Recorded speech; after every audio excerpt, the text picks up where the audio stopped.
Adventures of Sam Spade, Detective, brought to you by Wild Root Cream Oil Hair Tonic, the non-alcoholic hair tonic that contains lanolin. Wild Root Cream Oil, again and again, the choice of men who put good grooming first.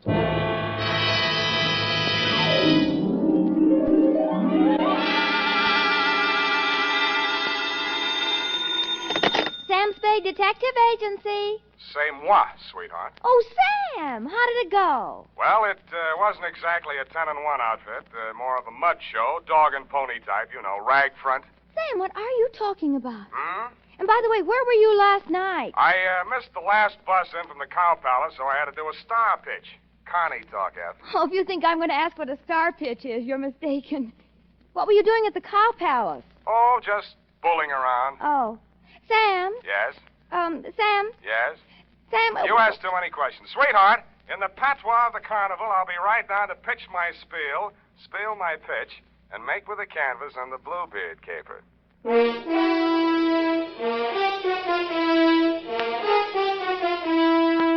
Dashiell Hammett, America's leading detective fiction writer and creator of Sam Spade, the hard-boiled private eye, and William Spear, radio's outstanding producer-director of mystery and crime drama, join their talents to make your hair stand on end with the adventures of Sam Spade. Presented by the makers of Wild Root Cream Oil for the hair. Say, Mom, if the summer winds are making Junior's hair drier and mussier than it should be, why not borrow a little of Dad's Wild Root Cream Oil and restore that sweet, angelic look? You'll find Wild Root Cream Oil Hair Tonic comes in handy for every member of the family. It grooms the hair so neatly and naturally, relieves that summer dryness, and removes loose dandruff, too. Better check on your supply right now. If it's running low, then tonight or tomorrow, first thing, get Wild Root Cream Oil Hair Tonic. Again and again, the choice of men who put good grooming first. And now, with Howard Duff starring as Spade, Wild Root brings to the air the greatest private detective of them all in the adventures of Sam Spade.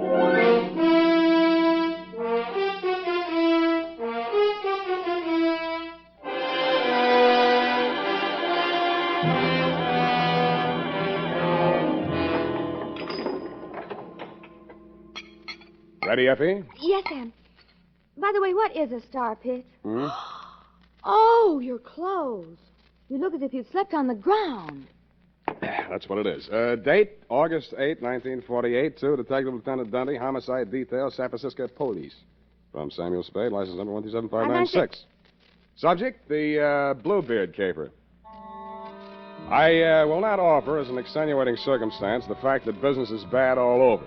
But it is true that I had been sitting in my office for 4 hours and the phone had not rung once. This one didn't phone. From the looks of him, he didn't have the required nickel. But the hangover he was wearing under his eyes had cost someone a pretty penny, so I figured his credit might be good somewhere. Mr. Spade? Yeah? Oh, my head. Here. Try this. Oh. Want it mixed? Oh, no soda. Couldn't stand the noise. Where'd you wake up? In these same clothes. Figures. It all started at my sister's engagement party. Mint juleps. They must have been full of flukum. Flukum. You don't happen to have an ice bag? It's customary for my clients to bring their own. Oh. Well, now here's a spiel. Did I tell you my name? The name you gave my secretary was Ned Towers. You want to stick with that? Yeah, Ned. Ned Towers, yeah. It's about my sister. She's... Her name? Sylvia. Sylvia Towers. Sylvia Towers, yeah. But it's not about her, really. It's about that Bluebeard. I mean, Bluebeard she's marrying. Jefferson Davis Calhoun. What about him? Oh, that marriage has got to be stopped. I found out that his name's not Calhoun at all, that he's been married 3 times under 3 different names, and that all his wives died mysteriously, and that he collected their insurance, and now he's talked my sister into insuring herself for $100,000 in his favor. When did you learn all this? In a barber shop yesterday. Oh. I went in to get a manicure, and I picked up this old detective magazine. Here's his picture. Oh, look at it. I had heard of the case. In his heyday, the papers had called him the Mint Julep Romeo. And any name he happened to be using at the time had Colonel in front of it. None of his 3 wives had survived the honeymoon. Wife number 1, an aviatrix, bailed out at 10,000 feet over Mount Hood along with her husband. His parachute opened, hers didn't. They found the body the following spring. Wife number 2, a snake dancer, died of snake bite when she squared off with a full-fanged diamondback instead of her usual non-poisonous partner. Cause of death was never officially proven because the body was embalmed by mistake, it said there, before the coroner arrived. And finally, number 3, a professional stunt woman disappeared over Niagara Falls in a beer keg instead of her specially designed barrel and was never seen again. Well, Mr. Spade? Yeah, but are you sure your sister's fiance, this Calhoun, is the same guy? Well, here's a picture of them together. Their engagement photograph. What do you think? Brunette? My sister? Redhead. That's him on the left. Redhead? Well, Mr. Towers, are we going to sit idly by and see another poor girl go to her death? How much money you got? About $100. I'll take 50 now. You are going to help. How much does she already know? I tried to tell her. She's beautiful. She wouldn't even listen. I thought she might listen to you. I pray she will, Ned. I pray she will.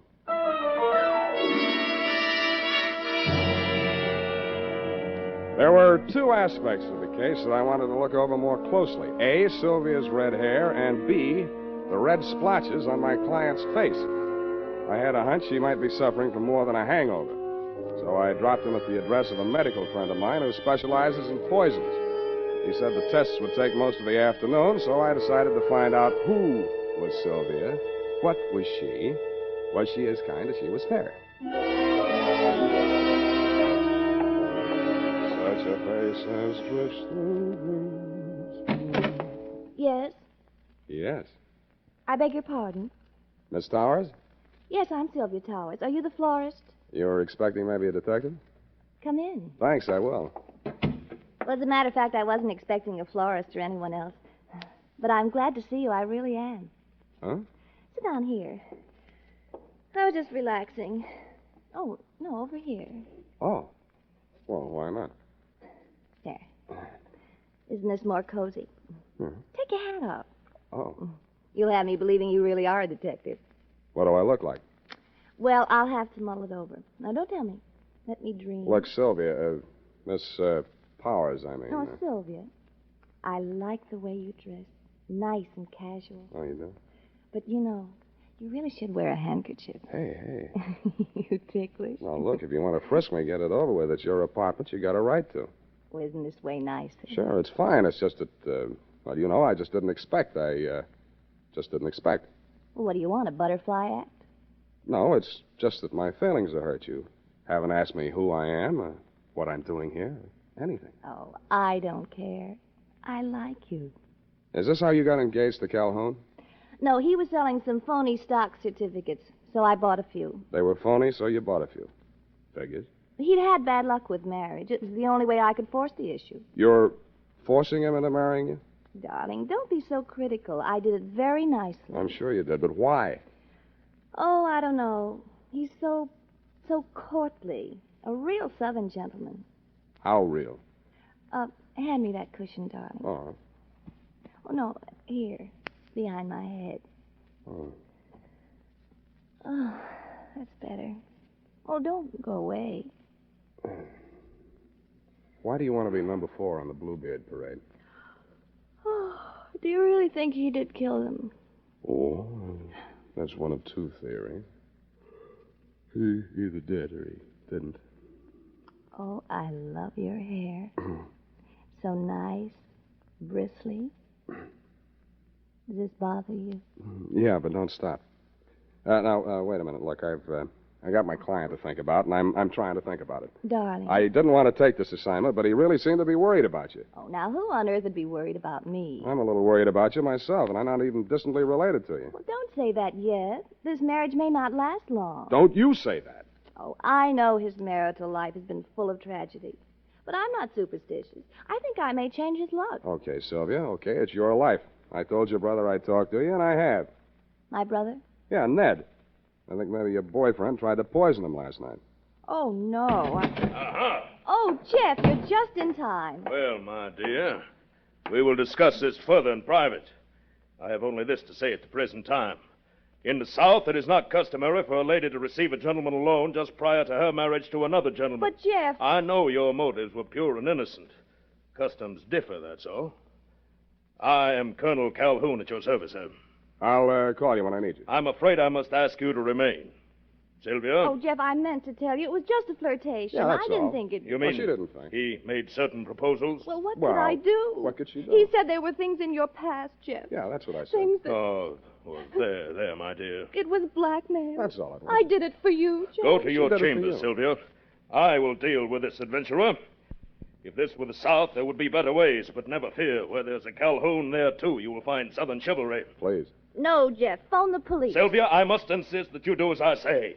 Very well, Jeff. You know best. Yeah.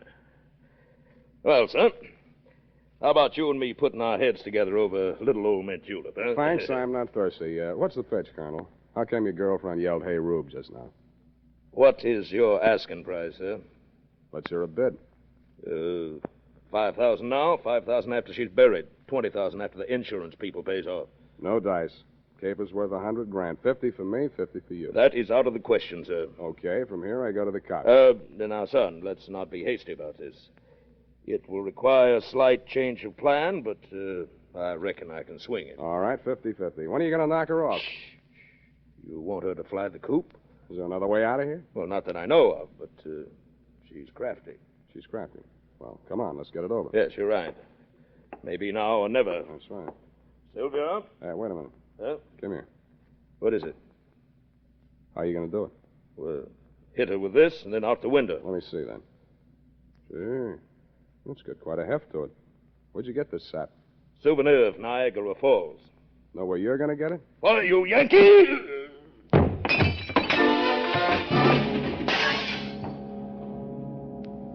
The souvenir of Niagara Falls was deadlier than I thought.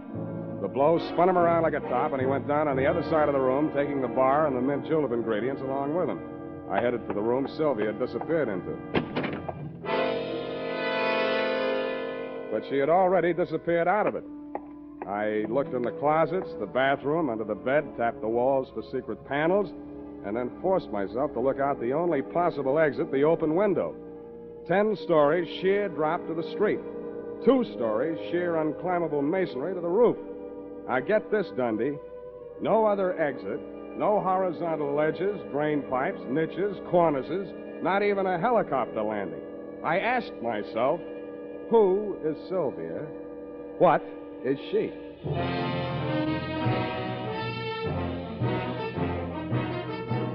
The makers of Wild Root Cream Oil are presenting the weekly Sunday adventure of Dashiell Hammett's famous private detective, Sam Spade.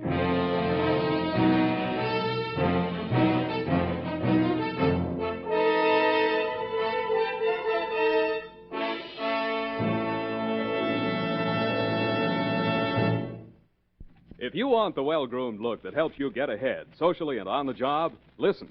Recently, thousands of people from coast to coast who bought Wild Root Cream Oil for the first time were asked, how does Wild Root Cream Oil compare with the hair tonic you previously used? Better than 4 out of 5 who replied said they preferred Wild Root Cream Oil. And no wonder. Wild Root Cream Oil grooms the hair neatly and naturally, relieves annoying dryness, and removes loose dandruff. What's more, non-alcoholic Wild Root Cream Oil is the only leading hair tonic that contains soothing lanolin. So ask for Wild Root Cream Oil Hair Tonic.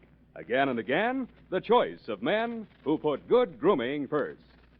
By the way, smart girls use Wild Root Cream Oil, too. And mothers say it's grand for training children's hair.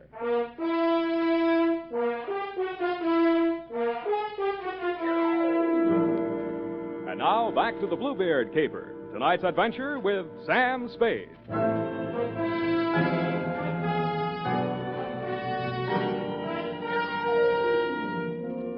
There was no use wasting any time trying to figure out how Sylvia had done whatever she had done to escape from that escape-proof room. There was nothing of interest in it but a diving helmet, deep-sea type, and the current issue of Billboard, a magazine which records the movements of show people. Under carnivals and tent shows, an item was circled. Colonel Carlisle's Colossal Carnival and Tent Show, which was currently playing San Francisco out by the Cow Palace. That reminded me of the colonel in the next room. I went in to hit him again, but somehow his not being there didn't surprise me a bit. What I found on the roof did surprise me a little. It was a rope and grappling hook, human fly type, which fitted with the circusy aspect the caper was beginning to take on.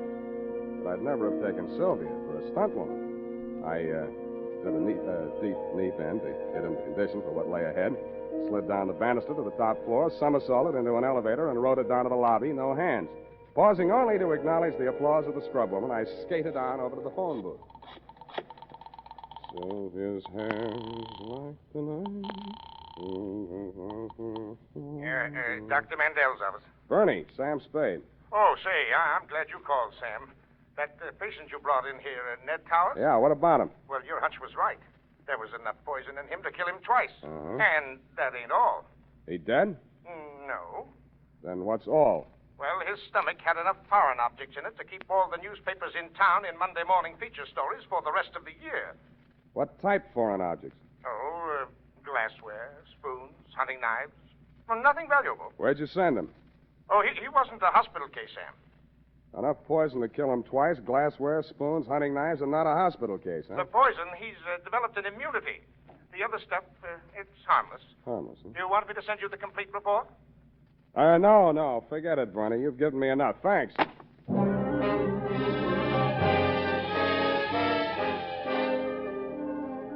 From then on, Dundee, it was mostly entertainment. I headed for the carnival grounds outside the town, and Colonel Carlisle's Carlossal Carnival and tent show unfolded before my very eyes just west of the Cow Palace. Violations are brought to you in the interests of artistic endeavor. Mademoiselle Mahala, the favorite dancing girl of the Sultan of Zanzibar, brought direct from the perfume gardens of the Mystic Orient.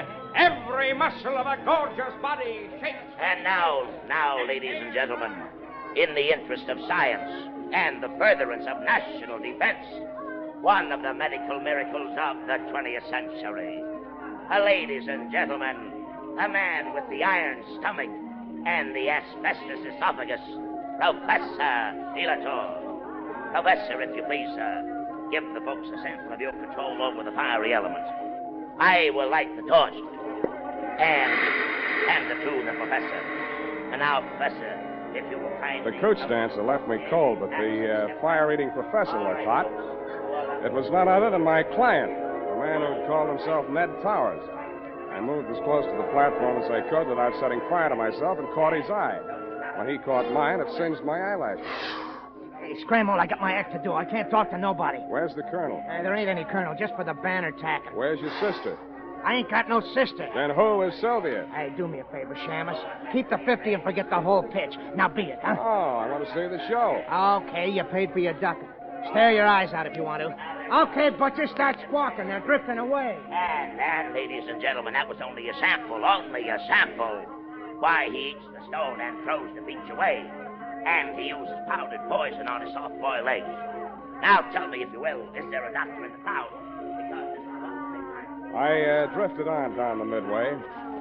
There was Boona, nature boy, Gilda and Hilda, the Siamese twins. There was Shorty, the fat man, and Fatty, the short man, a bearded lady, and several natural freaks of nature. At the very end, there was a big canvas enclosure. The act was called the Free Death-Defying Darlings. From the noise inside, I judged that to be an understatement.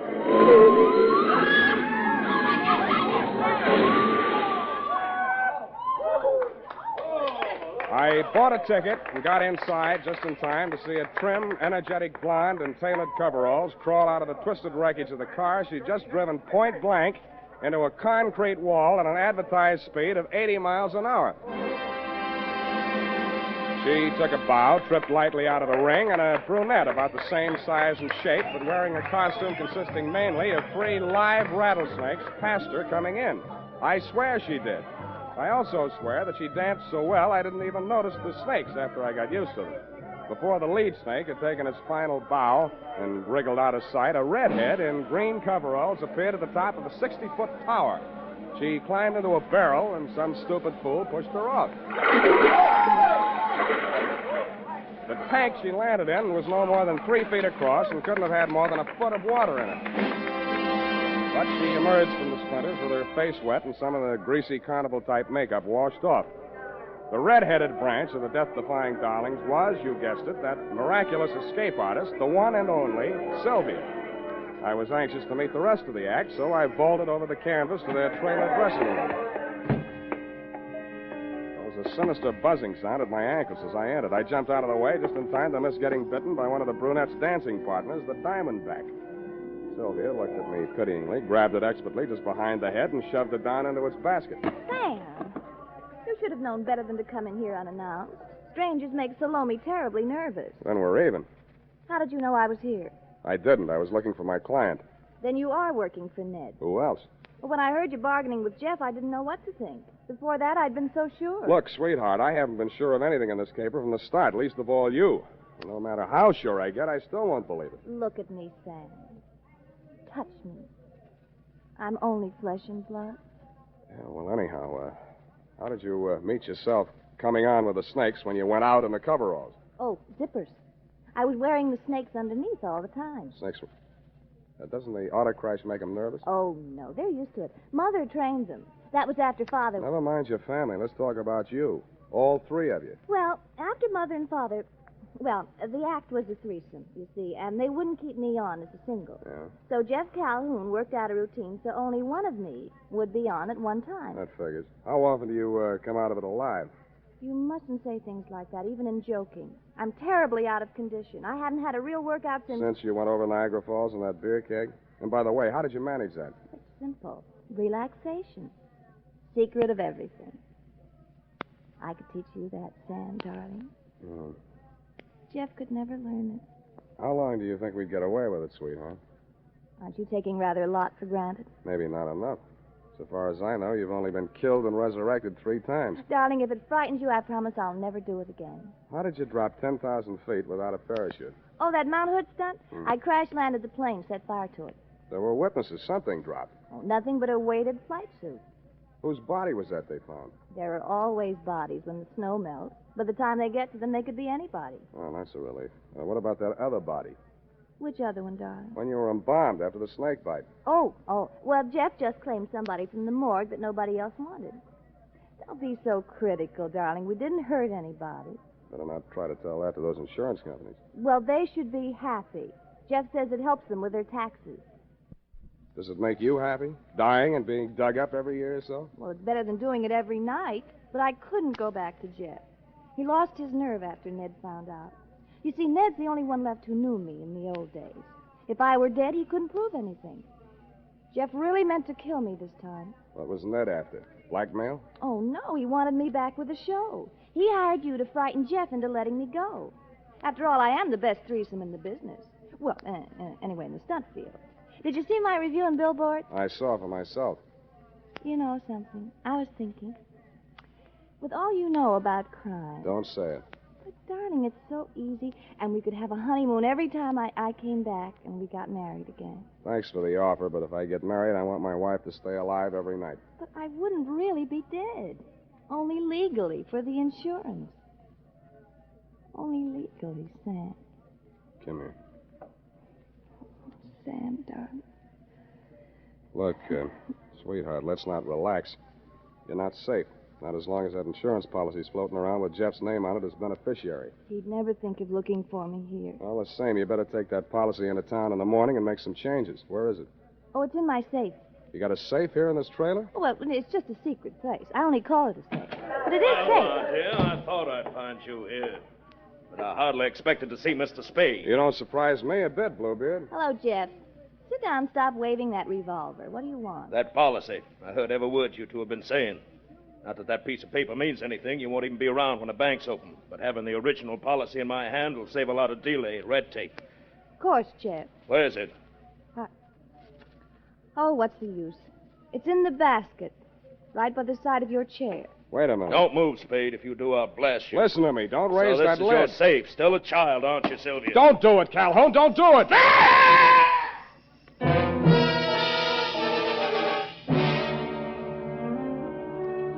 And that, Lieutenant Deere, took the lid right off of the caper. Due to my Boy Scout training, my split-second timing, and the fact that Salome's fang missed an artery by a 30th of an inch, I understand Calhoun will live long enough, which, as far as I'm concerned, is any length of time you care to name. About Sylvia, I really don't know how to advise you there, but if you're planning on charging her with attempted homicide, you'll find that there are 3 Darling sisters listed as U.S. citizens and residents of California. It might be hard to figure out which one of her to indict. Period. End of Nightmare Alley, Bluebeard Division. Any questions, F?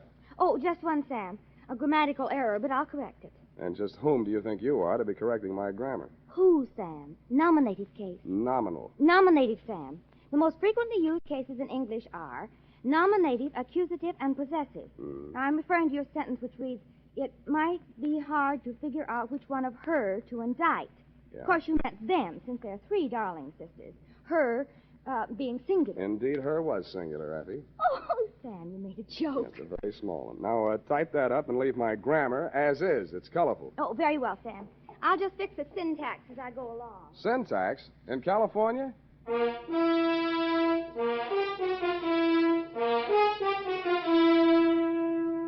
Say, are you looking for a hair tonic that will groom your hair neatly and naturally? Then you're looking for Wild Root Cream Oil.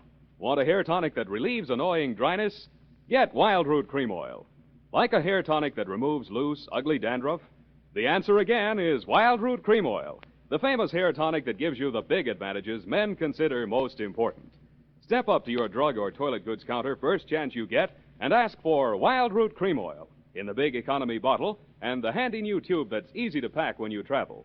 Also, ask your barber for a professional application of Wild Root Cream Oil hair tonic. Again and again, the choice of men who put good grooming first. Well,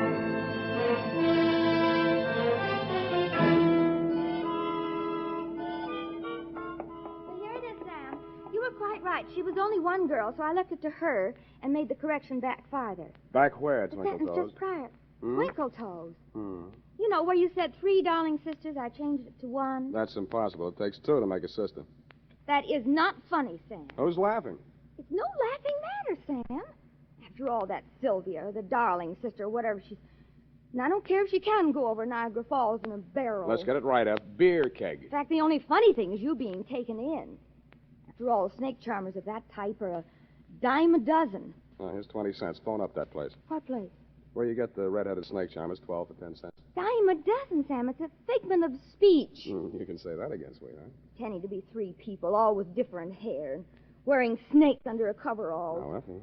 No normal girl would do that, Sam. I don't know. Women do all kinds of work. I know. Oh, Sam. Why can't I be an adventuress like some girls are? I wouldn't trade you for 30 cents worth of snake charmers. Oh, Sam. That's the nicest thing you ever said. Well, next to the nicest. Good night, Sam. Good night, Salome. Twinkle toes.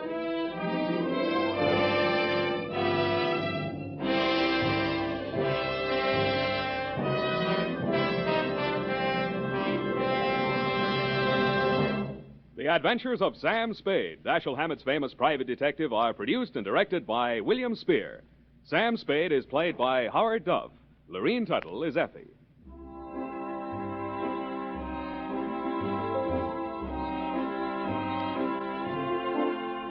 The Adventures of Sam Spade are written for radio by Bob Tolman and Gil Dowd, with musical direction by Lud Gluskin. Join us again next Sunday when author Dashiell Hammett and producer William Spear join forces for another adventure with Sam Spade. Brought to you by Wild Root Cream Oil. Again and again, the choice of men who put good grooming first. This is Dick Joy reminding you to get Wild Root Cream Oil, Charlie. It keeps your hair in trim. You see, it's non-alcoholic, Charlie. It's made with soothing lanolin. You better get Wild Root Cream Oil, Charlie. Start using it today. You'll find that you will have a tough time, Charlie, keeping all the gals away. Hiya, Baldy. Get Wild Root right away.